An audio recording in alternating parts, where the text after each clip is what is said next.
Welcome to RS news.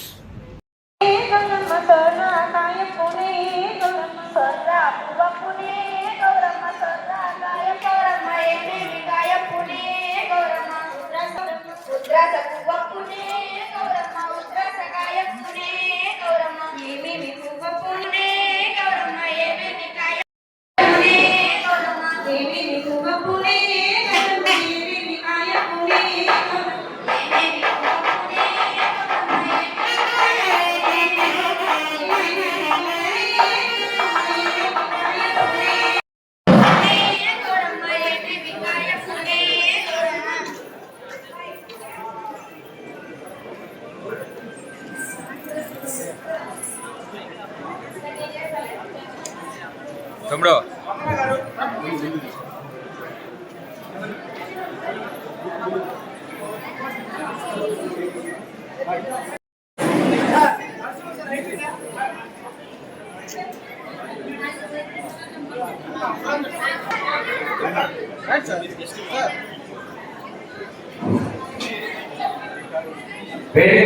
Ready చేయాలని కోరుతున్నాను. ఈ హిందూ సమ్మేళనం కార్యక్రమాన్ని ఏర్పాటు చేయడం జరుగుతుంది. హిందూ సమ్మేళన నిర్వహణ సమితి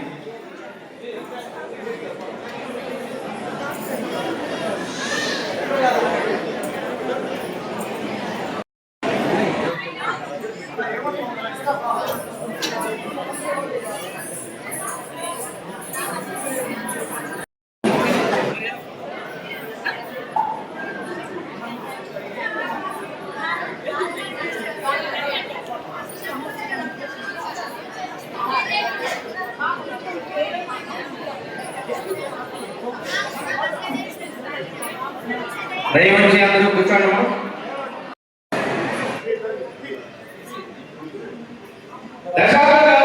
సత్యసాయి బాబా వారి మరియు శ్రీకక్షి వికాసత్వ వారి అనుగ్రహం ప్రధాని గారికి సాన్నిధ్యాన్ని ఆశీస్సులను కలుగజేస్తున్నందుకు వారికి మా అందరి నమస్కారాలు.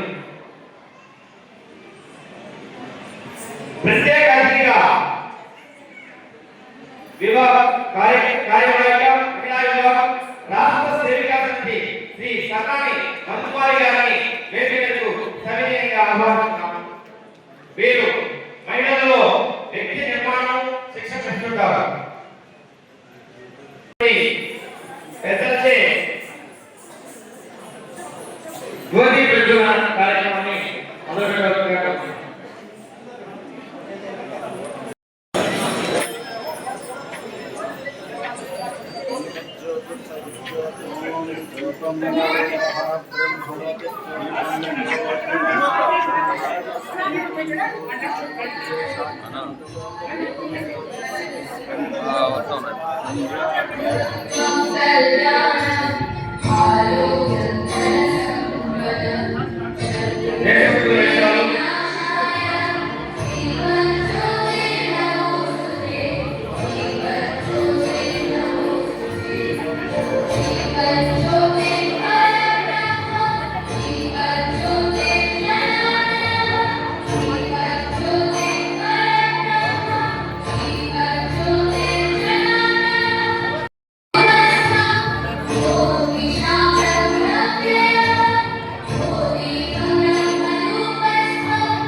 ఈ కార్యక్రమాన్ని మొదలు పెడుతున్నట్టుగా కోరుతున్నాం.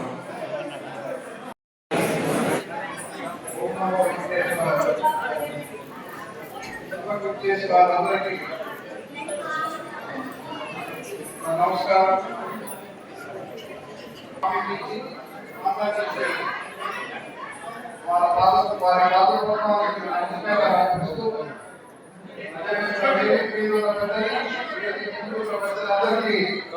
హిందూ కార్యక్రమాన్ని ఇటువంటి కార్యక్రమానికి నన్ను ఆహ్వానించిన వెంకటగిరి సంఘ పరివారాలందరికీ నా ధన్యవాదాలు తెలియజేస్తున్నాను. ఇంత మంచి కార్యక్రమానికి నన్ను పిలిచారు. ఇటువంటి కార్యక్రమాల్లో పాల్పంచుకోవడం అంటే అది ఒక పూర్వజన్మ సంస్కృతమే అనుకుంటారు. ముఖ్యంగా ఆర్ఎస్ఎస్ మిత్రులందరికీ నా శుభాకాంక్షలు. 100 సంవత్సరాలు పూర్తి చేసుకున్న సందర్భంలో ఆర్ఎస్ఎస్ మిత్రులందరికీ నా శుభాకాంక్షలు. మనందరికీ తెలుసు ఆర్ఎస్ఎస్ మన దేశంలో సనాతన ధర్మాన్ని నిలబెట్టేదానికి ఎటువంటి కార్యక్రమాలు ఎంత పోరాటాలు చేసింది. కాబట్టి ఈరోజు భారతదేశంలో సనాతన ధర్మం ఉందంటే ఇటువంటి సంస్థల వల్లే. మనం సగౌరవంగా ఒకటి పెట్టుకోవచ్చు. ఎన్నో దేశాలు ప్రపంచ వ్యాప్తంగా చూస్తూ ఉంటే కొన్ని వేల సంవత్సరాల నుంచి చరిత్ర తీసుకుంటే ఎన్నో దేశాల్లో అనేక మతాలు ఉన్నాయి, అనేక భాషలు ఉన్నాయి, అనేక జీవన విధానాలు ఉన్నాయి. ఆ దేశాన్ని చెంగీస్ ఖాన్ వెళ్ళి పడుతున్నప్పుడు వాళ్ళు చెంగీస్ ఖాన్ మతాన్ని మారిపోయారు. అదేవిధంగా ఇంకెవరో వచ్చి పడుతున్నప్పుడు హిందూ మతాన్ని మారిపోయారు. వాళ్ళ ఒక పూర్వ చరిత్రకి ఇప్పుడు చరిత్రకి కొన్ని దేశాలకి 100-150 సంవత్సరాల చరిత్రలు కూడా లేకుండా ఉన్నాయి. కానీ మన భారతదేశంలో ఎన్ని యుద్ధాలు వచ్చినా, ఎంతమంది పరిపాలకులు వచ్చినా, ఎన్ని మతాల పరిపాలకులు వచ్చినా మన సనాతన ధర్మం కొనసాగాలంటే మన సనాతన ధర్మం, మన పూర్వులు మన సనాతన ధర్మాన్ని ఏ విధంగా నిలబెట్టారో మనం చాలా గర్వపడాలి. అటువంటి మతంలో మనం ఉండగలుగుతాం. అటువంటి సనాతన ధర్మాన్ని మనం కాపాడుతున్నాం. ఎన్ని కష్టాలు వచ్చినా మనకి పెద్దలు చెప్పిన విధానాలు ఇంకా మనం పాటించబోతున్నాం. ఒక జీవన వ్యవస్థ అంతే. వాటి చదివిస్తారు కానీ నా దేశంలో దొరకదు ఒక జీవన వ్యవస్థ. ఆ జీవన వ్యవస్థ మనం పాటించుకోవచ్చు వస్తున్నాం. కాబట్టి అంత న్యాయమైన, నీతివంతమైన, ధర్మవంతమైన జీవన వ్యవస్థ. కాబట్టి ఎంత కాలం ఎన్ని మార్పులు వచ్చినా సనాతన ధర్మాన్ని మనం పాటిస్తున్నాం. ఇదే విధంగా రాబోయే తరాల్లో ఇంకా మన సనాతన ధర్మాన్ని అభివృద్ధి చేస్తూ, మన పెద్దలు చెప్పిన, మన వేదాలు చెప్పిన వాస్తవాన్ని గ్రహిస్తూ, మన పురాణాలని పఠిస్తూ మనం ముందుకెళ్ళాలని కోరుతూ, అదేవిధంగా కొలేరమ్మ తల్లికి అందరూ ఆయన జయకుర్యాలు ప్రార్థిస్తూ సెలవు తీసుకుంటున్నా. జై కొలేరమ్మ, జై వెంకటగిరి.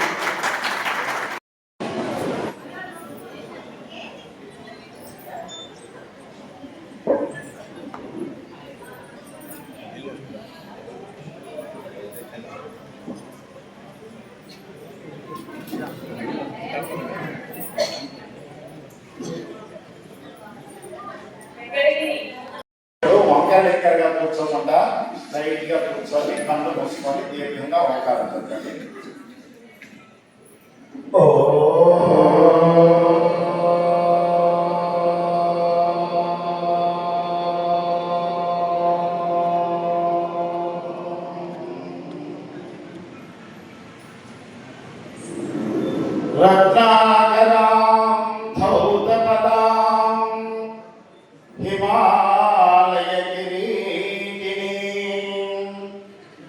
ब्रह्मराज ऋषि रत्नाढ्यां वंदे भारत मातरम, वंदे भारत मातरम। भारत माता की अंदर की क्षेत्र में भारत माता की, गो माता की, भू माता की, वेद माता की, अपने अपने माता की। जय श्री राम, जय श्री राम। हर नमः पार्वती पतये।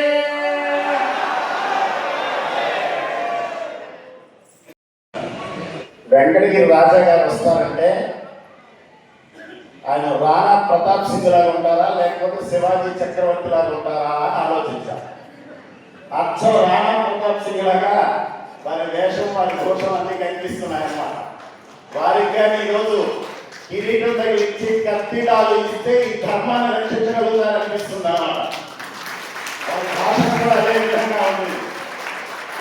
అట్లా ఎన్నో చక్కగా మాతాజీ వారు చక్కని కథలతో మన హిందూ ధర్మాన్ని ఏ విధంగా రక్షించుకోగలుగుతాం, అశ్రద్ధ చేస్తే ఎట్లా నాశనం అయిపోతాం అనేటువంటి విషయాన్ని చిన్న చిన్న దృష్టాంతాల ద్వారా తెలియజేశారు. అట్లా మరి దీర్ఘమైనటువంటి ఆరంభమే చాలా బాగా చెప్పినటువంటి మన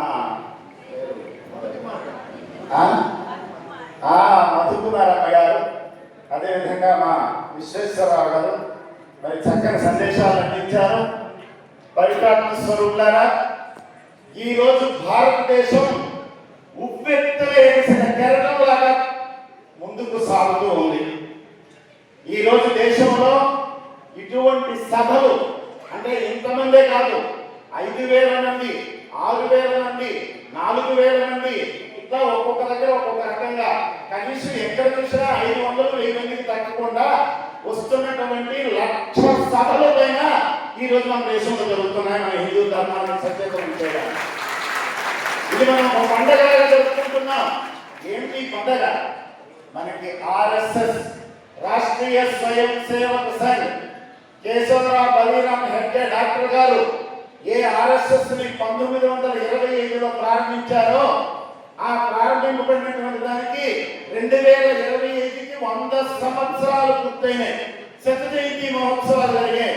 దాంతో పాటు మనం ఇంచుమించు కొంత నెల రోజులుగా దేశవ్యాప్తంగా లక్షల సభలు జరుగుతున్నాయంటే మనం ఎంత స్ఫూర్తితో, ఎంత చైతన్యవంతంగా, ఎంత ఉత్సాహంగా మన ధర్మాన్ని, మన దేశాన్ని, మన దైవాన్ని, మన సనాతనమైనటువంటి సంస్కృతిని రక్షించుకోవడానికి హిందువులు ఎంత ఉత్సాహంగా ఉన్నారో మీ అందరి దీనికి ప్రమాణం.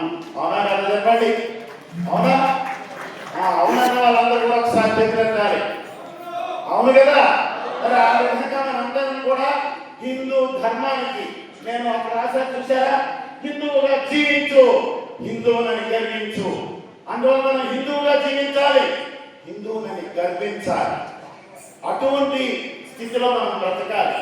హిందూ ధర్మానికి 3 సనాతనమైనటువంటి చిహ్నాలు ఉన్నాయి. ఆ 3 ఏమిటో తెలుసా? కట్టు, జుట్టు, బొట్టు. ఈరోజు కట్టుందా? కట్టండి ఏంటి? వస్త్రధారణ. ఈరోజు వస్త్రధారణ అందరూ ప్యాంటు షర్ట్ వచ్చేసారు. ఇప్పుడే చెప్పారు కదా, బెగ్గర్స్ ప్యాంట్, అది కూడా దిగ్గుమాలిన దరిద్రమైనటువంటి పరిస్థితులు దిగజారిపోతున్నాం. కాబట్టి ఈరోజు కట్టు పోయింది. రెండవది జుట్టు ఉందా? జుట్టు ఏదో మీకుంది, మన పిల్లలకు ఉందా లేదు చూడండి. అర్థం జుట్టు కొట్టుకుంటున్నారు, వాళ్ళు అర్థం ముందు కొట్టుకుంటున్నారు. అది ఎక్కడ సాంప్రదాయం వచ్చిందో, ఎక్కడికి వచ్చిందో ఈ 5 ఏళ్ళ నుండే ప్రారంభమైందండి. అందరూ ఆఫ్ కటింగ్ చేసుకుంటున్నారు అన్నమాట. అర్థమైంది కదండి? అంటే సగం తప్పుడు మనిషిగా తయారైపోయాడు. ఆ మిగతా ముందు కూడా కొట్టేస్తే పాతకాలంలో ఎవరైనా తప్పు చేస్తే, చేయడానికి ద్రోహం చేస్తే గుండు కొట్టి ఏవో పిండి కొట్టులు పెట్టి వాటి గాడి పైన ఊరేగించేవారు. అర్థమైందా? ఈ రోజు మనం ఏ తప్పు చేయకుండా అర్థం కొంటే కొట్టుకోవాలండి. మనం ఏదో క్లాప్ కొట్టుకుంటాం, క్లాప్ అయినా చక్కగా కొట్టుకొని అందంగా ఉండొచ్చు కదా. అందరి కారణంగా ఎక్కడితో తయారైపోతున్నా అంటే మన జనరేషన్, మన యువతరం ఏ మార్గం వైపు వెళ్తున్నారు, ఏ పరిస్థితుల్లో బ్రతుకుతున్నారు, మన ధర్మానికి ఎంత దూరంగా ప్రయాణం చేస్తున్నారు అనేటువంటి విషయాలను మనం తల్లిదండ్రులుగా మనందరం గుర్తించవలసినటువంటి అవసరం ఎంతైనా ఈ సమయంలో ఉంది. పవిత్రాత్మీయులారా, కట్టు పోయింది. రెండవది జుట్టు పోయింది. శ్రీరామచంద్రుడి జుట్టు ఎట్లా ఉంటుంది, శివుడి జుట్టు ఎట్లా ఉంటుంది, శ్రీకృష్ణ పరమాత్మ జుట్టు ఎట్లా ఉంటుంది అంటే అమ్మగారికి జుట్టు ఉంది కాబట్టి వారి గురించి చెప్పవలసిన పని లేదు. అయ్యగారి జుట్లు పోయినాయి. ఆ విధంగా జుట్టు పోయింది. ఇంకా హిందువులకి ఈ 3 చిహ్నాల్లో మిగిలింది ఏంటి చెప్పండి? బొట్టు. మరి అదైనా రక్షించుకొని నేను హిందువుగా బ్రతుకుతాను అని శబ్దం చేద్దామా? హిందువులేని అందరూ మరి హిందువుకి ఏదో ఒక చిహ్నం ఉండాలా లేదా? ఉండాలి కదా. వాళ్ళు గాజుల పగలు కొట్టుకొని, బొట్టులు తుడుచుకొని ఏదేదో రకరకాలుగా ఉంటున్నారు. ఒక మతం వాళ్ళు, రెండో మతం వాళ్ళు గడ్డాలు పెంచుకుంటున్నారు, బురకాలు వేసుకుంటున్నారు, వాళ్ళు జుట్టు పెంచుకొని వాళ్ళు ఉన్నారు. మనకి జుట్టు లేదు, అదేవిధంగా బొట్టు లేకపోతే మనమేమవుతాం? మనం ఏ సంప్రదాయం సంతపిస్తాం? మనం ఏ ధర్మంలో ఉన్నట్లు? అందువల్ల ఏంటంటే మనం అందరం కూడా ఈ రోజు శబ్దం చేద్దాం. ఈ రోజు వరకు చాలా మంది పొట్టు పెట్టుకుంటారు, కానీ ఇంకా పెట్టాలి తీసేస్తామంటే పార్వతీపతయే.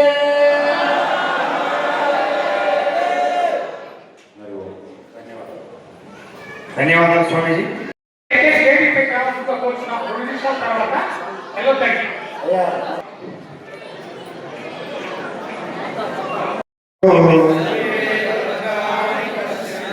మా కశ్చిత్ దుఃఖభాగ్ భవేత్.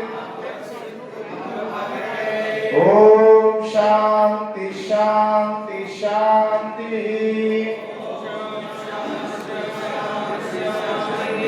చిన్నారులు చాలా కష్టపడి వేస్తున్నారు అందరూ స్టేజీకి సాయి గ్రామం నుంచి మొగలూరు చంద్ర గారు, దర్శనం నుంచి కాటయ్య గారు, చర్మకారు అడుగుపల్లి ఆనంద్ గారు, ఆచార్యులు కనకయ్య